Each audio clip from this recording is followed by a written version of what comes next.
Hello everyone, welcome to my channel gardening with Nitya Kesarwani. आज हम आप सभी के लिए एक ऐसे सक्यूलेंट प्लांट के बारे में बात करेंगे जो कि हमारे घरों में और बगीचों में बहुत ही खूबसूरत लगता है। ये है हमारा एचेवेरिया लिलीसियाना का पौधा, जो कि इसका बॉटनिकल नेम भी है, और जो इसकी बॉटनिकल फैमिली है वो है क्रेसुलेसियाई। ये पौधा हमारा बहुत ही खूबसूरत है, और जैसे कि आप देख सकते हैं कि ये पौधा बिल्कुल एक रोज़ टाइप के फ्लावर जैसा लगता है। और ये है हमारा एक कैक्टस, जो वैरायटीज़ होती हैं उनमें ये पौधा आता है। और ये बहुत ही अच्छा सक्यूलेंट प्लांट है। जैसे बहुत से हमारे सक्यूलेंट्स जो हम ग्रो कर सकते हैं अपने घर में, वो है जेड प्लांट, एलोवेरा, जो कि ईज़िली हमें मिल जाते हैं। ये प्लांट थोड़े से कॉस्टली होते हैं। आप इन्हें नर्सरी से भी बाय कर सकते हैं और ऑनलाइन भी मंगवा सकते हैं। और ये जो हैं, जो लोग गार्डनिंग की शुरुआत करना चाहते हैं तो वो इन छोटे छोटे प्लांट से स्टार्ट कर सकते हैं, क्योंकि ये लो मेंटेनेंस प्लांट होते हैं। इनमें जो है ज़्यादा वाटर की रिक्वायरमेंट नहीं होती है, बहुत ज़्यादा देख रेख भी नहीं चाहिए होती है। तो इस तरीके से आप इन प्लांट्स की केयर कर सकते हैं।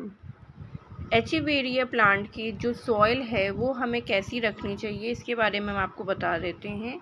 इस प्लांट में जो है आपकी जो सॉइल है वो वेल ड्रेन्ड सॉइल होनी चाहिए, क्योंकि इस पौधे को पानी ज़्यादा नहीं पसंद होता है। तो आप इसमें जैसे ही हम पानी दें तो वो तुरंत ही हमारे ड्रेनेज होल से वो निकल जाए। इस तरीके से आपकी सॉइल रेडी होनी चाहिए। इसमें आपको गार्डन सॉइल और बालू जो हमारी मोटी वाली होती है, या तो आप वो ले सकते हैं, और थोड़ा सा कंपोस्ट मिक्स करके तब आप रेडी करें। इस तरीके से सॉइल रेडी करने से जो हमारा पौधा होता है ना, वो लंबे टाइम तक के हमारा चलता है और अच्छे से ग्रो करता रहता है। तो इस तरीके से आप सॉइल रेडी कर सकते हैं। और अब हम इसके सनलाइट रिक्वायरमेंट के बारे में आपको बता दें।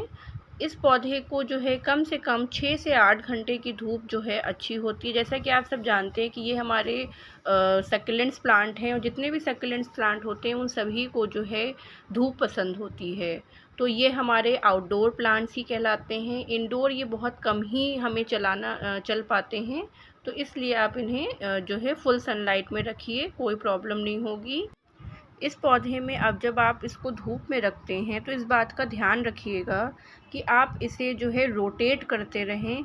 ऐसा इसलिए किया जाता है कि हमारे जो सक्यूलेंट प्लांट्स हैं उन्हें हमें चारों ओर से धूप अच्छी तरीके से मिल सके, वरना वो एक साइड पे ग्रोथ करते हैं और दूसरी साइड पे इनकी ग्रोथ ठीक से नहीं हो पाती है।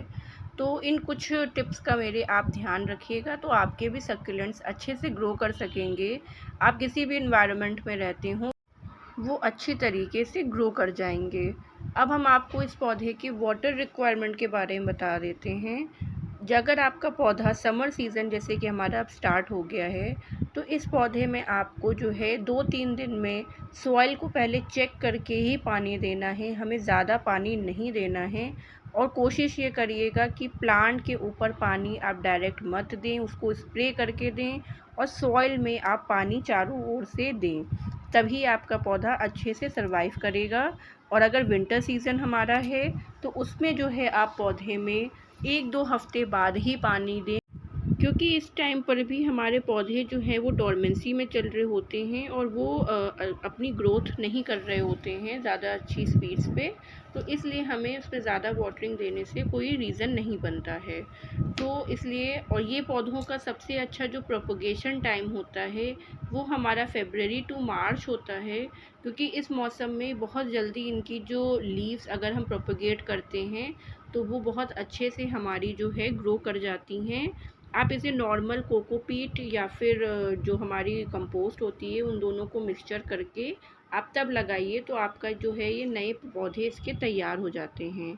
आई होप कि आपको ये मेरी वीडियो अच्छी लगी हो। जो भी मैंने आपको जानकारी देने की कोशिश की है वो आप तक पहुंच पाई हो। प्लीज़ इस वीडियो को लाइक, शेयर एंड सब्सक्राइब करना मत भूलिएगा। अगर हमारे आप यूट्यूब चैनल पे हैं तो प्लीज़ इसे सब्सक्राइब करिए, और अगर आप हमारे फेसबुक पे हैं तो आप उसे पेज को फॉलो करिए। Thank you so much to watching my video.